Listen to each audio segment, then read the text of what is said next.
In this video, you'll learn how to manage purchase orders with Fixeets. To start, go to the Options and Modules tab and enable Orders.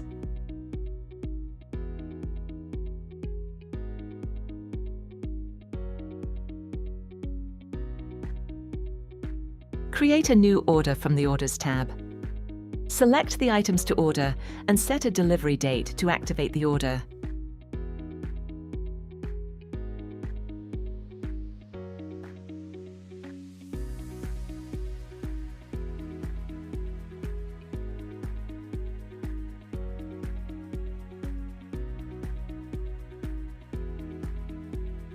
You can print a purchase order directly with all the information and customize it.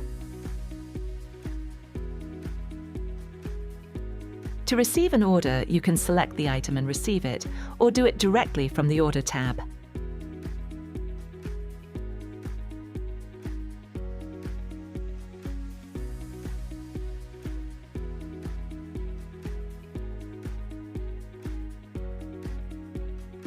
Once the items are received, the order status is updated. You now know how to manage purchase orders with Fixeets.